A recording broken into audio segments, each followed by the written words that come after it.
Hello everybody, my name is Zohir Chaudhry and today's topic is about emerging and reemerging diseases and factors for their rise.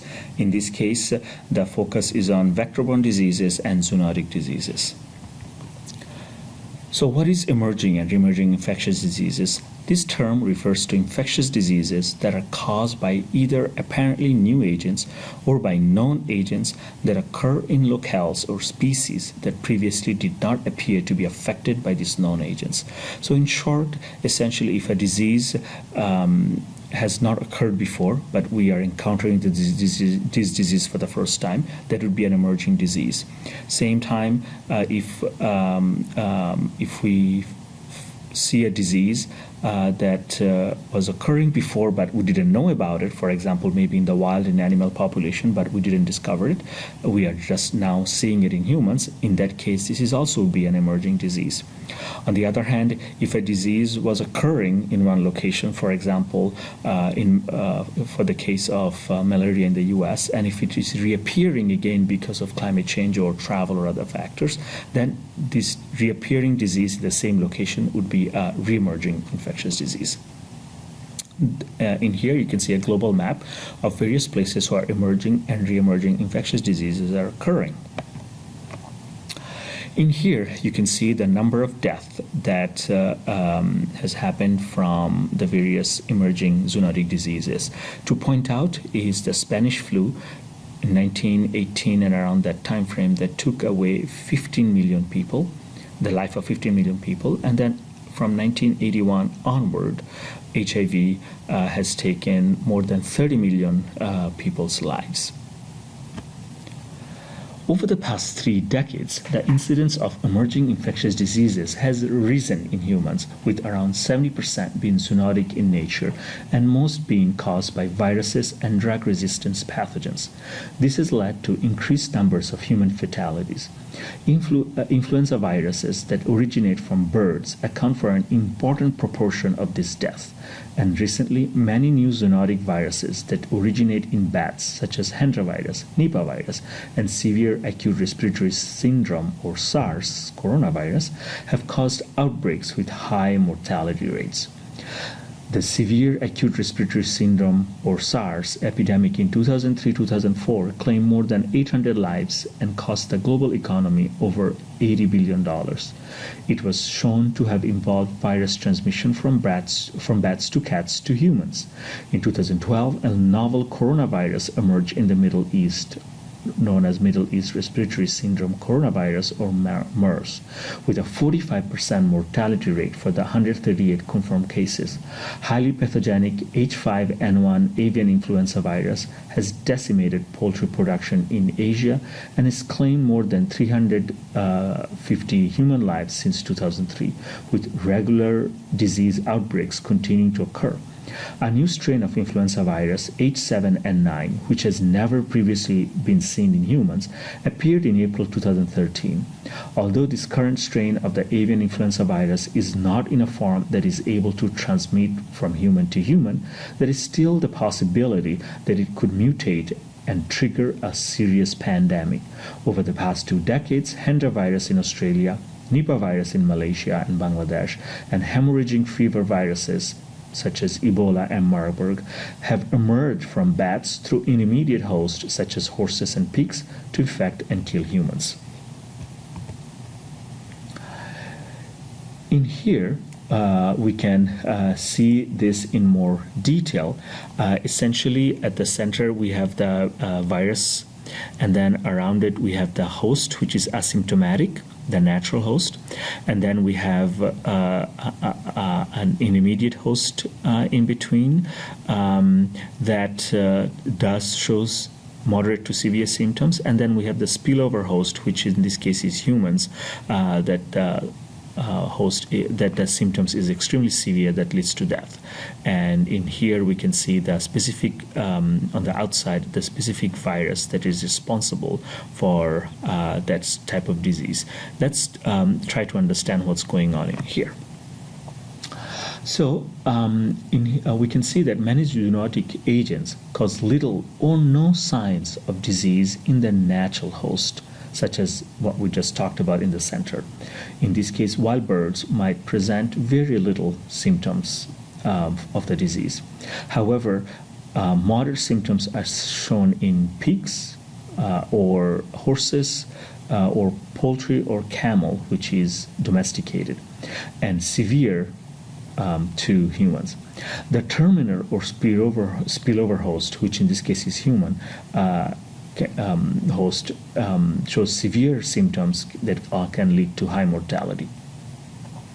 For some of the most recently identified emerging infectious diseases, such as H7N9 influenza and Middle East Respiratory Syndrome MERS coronavirus, natural and transmission hosts have not been conclusively identified. And in here we can see that by the question mark, that for the specific diseases we still don't know the natural host. Avian influenza, on the other hand, is highly pathogenic. Waterfowl are natural hosts for avian influenza viruses, and after infection with the virus, they develop what seems to be a limited inflammatory response of the respiratory system, usually with little or no mortality. By contrast, in chickens and in humans, infection with the same viruses can induce a rapid and strong inflammatory response and high level of cytokine production, and the infection can become systemic and induce severe disease symptoms. Chickens are acutely susceptible to infection with H5N1 strains of the virus, which typically cause death within 18 to 36 hours. Studying waterfowl, such as ducks, and comparing their immune responses to influenza virus with those of chickens might provide invaluable insights into the aberrant immune reactions that occur in influenza virus spillover hosts, such as chickens, pigs, and humans. Moreover, understanding the mechanisms by which some recent isolates of H5N1 viruses cause systemic disease and death in ducks will help to identify the elements of the immune response that are involved in disease lethality. Another interesting example is Hendra virus, which does not cause disease in fruit bats, the natural reservoir for this virus, but induces severe diseases in horses and humans. For example, the fact that infectious agents such as henipaviruses and lyssaviruses, which cause lethal diseases in humans, can coexist peacefully with bats raises many questions. It is still unclear what role the bat immune system has in keeping these pathogens under control and in enabling host survival while allowing enough viral replication to facilitate the transmission of the virus to spillover hosts. These two maps show the reported cases of Lyme disease in 2001 to the left and 2014 to the right for the areas of the country where Lyme disease is most common, in this case the Northeast and Upper Midwest. It has become clear that both the distribution and the numbers of cases have increased since 2001. Lyme disease is a classic example of a microbial threat influenced by multiple environmental determinants. The principal vector in North America is the black-legged tick, which must take blood meals as larva, nymph, and adult to survive and reproduce. Wild rodents in the northeastern and midwestern United States serve as reservoirs for the bacterial agent of Lyme disease, Borrelia burgdorferi, but white-tailed deer are the definitive host for the adult ticks. The emergence of the disease has been linked in part to the reforestation of former farmland, which led to a dramatic increase in the distribution and abundance of white-tailed deer populations. People become infected when they encounter the tick vector, usually during outdoor recreation or near residences in wooded areas. Prior to the reforestation of land formerly cleared for farming, Lyme disease was unrecognized. Lyme disease has increased in incidence and geographic distribution in the past 10 years in the continental United States, and as people continue to build homes and expand their neighborhoods even further into reforested areas, the number of cases will continue to rise. Thus, possible reasons for Lyme disease increase can be attributed to climate change, as well as reforestation and increase of human outdoor activity in tick-prone areas. In here, we'll introduce how building dams have also increased to the spread of infectious diseases. So environmental changes involving dam building and irrigation projects appear to be allowing the spread of schistosomiasis, malaria, river blindness, and Rift Valley fever to new areas. The development of dams in the Senegal River Basin, and here is the Senegal River Basin, as well as in the Aswan Dam, which is in Egypt, have been implicated with the rise of schistosomiasis in both Egypt and Senegal. The potential for the Three Gorges project in China to create conditions conducive to schistosomiasis transmission concerns many scientists. The various factors associated with the rise of emerging and re-emerging infectious diseases can be categorized into four broad domains. 1. Genetic and biological factors. 2. Physical environmental factors. 3. Ecological factors. And 4. Social, political, and economic factors. Changes to these factors impact how microbes interact with humans to cause a rise of infectious disease. As you examine the individual factors, envision each as belonging to one or more of these four domains may simplify the understanding of the complex dynamics of emerging and re-emerging diseases and why they happen. So the first factor that we'll talk about is genetic and biological factors. Microbial adaptation and change continually challenge our response to disease control and prevention. Because microbes reproduce so quickly, as often as every 10 minutes, even very rare mutations build up rapidly in viral and bacterial populations. Microbes have enormous evolutionary potential and are continually undergoing genetic changes that allow them to bypass the human immune system and infect human cells and spread disease. For example, the influenza virus is renowned for its ability to continually genetically evolve so that new strains emerge each year, giving rise to annual epidemics and necessitating the ongoing development on new influenza vaccine strains. The second domain is the physical environmental factors. Many elements of the physical environment influence humans directly and determine the survival of pathogens that exist outside the host and mediate the transmission of these pathogens between hosts, including the movement from animal to human host. For example, elevated rainfall often creates new breeding habitats for mosquitoes, leading to an increase in mosquito population density. Increased levels of precipitation can also lead to decreased marsh salinity, which in turn may increase the survival rates of certain toxic aquatic bacteria.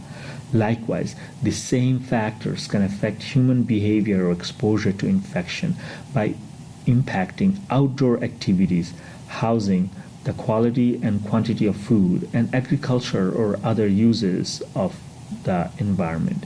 Among the numerous elements of the physical environment that influence the emergence of infectious diseases, climate and weather have received a great deal of attention in recent years. More about the effects of climate change later. The third factor, the third domain is factors that are ecological in nature. Forest growth, for example, usually reduces evapotranspiration. Cropping often increases local relative humidity, and the development of large urban areas generally leads to an accumulation of atmospheric particulates and warmer air temperatures. Even very minor ecological changes, such as implementing a new farming technique, can confront pathogens with new environments and significantly alter the transmission patterns of infectious diseases. Environmental and ecological factors are playing an increasingly important role in disease emergence. In general, changes in the environment tend to have the greatest influence on the transmission of microbial agents that are waterborne, airborne, foodborne, or vector-borne, or that have an animal reservoir. The fourth domain is political, social, and economic factors. Host susceptibility to infection is aggravated by malnutrition, Malnutrition diminishes humans' resistance to infection through a number of mechanisms. Virtually all bodily processes and physical barriers that keep infectious agents from invading the host are affected.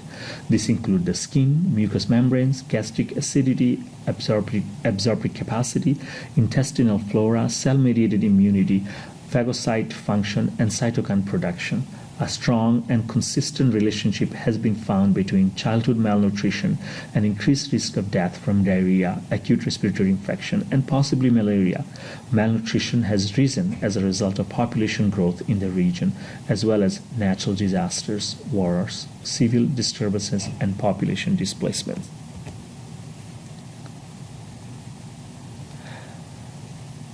The physical environment is constantly being modified by human activities. Most economic development activities, including the consumption of natural resources, deforestation, and dam building, have some intended and unintended impact on the environment, or both.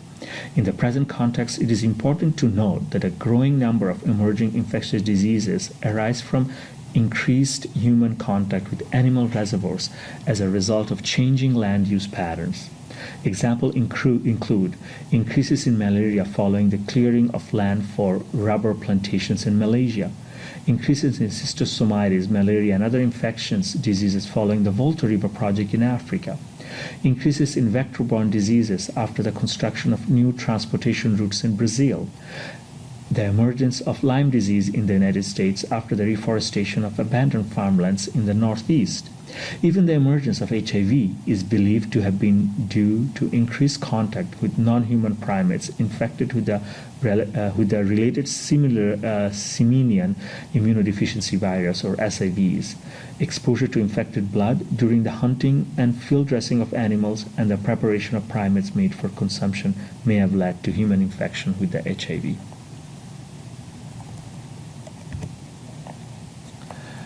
The two tables in this slide summarizes the various environmental changes that affect the occurrence of various infectious diseases in humans. The ecological and biological factors have been explained earlier. In here, we'll expand a little bit more on the other factors that led to a rise in emerging and re-emerging infectious diseases. The emergence and re-emergence of vector-borne pathogens are linked to changes in temperature, which determines how long it takes the parasites to develop, wind speed, and relative humidity, all of which affect vector feeding frequency, the amount and diversity of vegetation, and the presence of alternative hosts, which can alter the rate of blood feedings on humans. In particular, as previously discussed, global warming could theoretically result in dramatic alterations in the incidence and distribution of vector-borne diseases. Mosquito abundance and transmission of pathogens are typically associated with rainy seasons, since juvenile mosquitoes develop in aquatic habitats. Dengue transmissions, for example, typically occurs during the rainy season. Populations of floodwater and contained breeding of mosquitoes are dramatically affected by environmental conditions. Their abundance is directly linked to rainfall or snowmelt, which induces the eggs to hatch.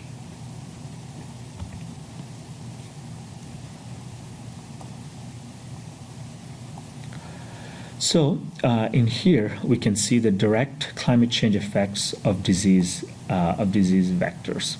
Climate can affect, as we mentioned earlier, disease transmissions in a variety of ways. The distribution and population size of disease vectors can be heavily affected by local climate. Vectors, pathogens, and hosts each survive and reproduce within a range of optimal climatic conditions. Temperature and precipitation are the most important, while sea level elevation, wind, and daylight duration are also important.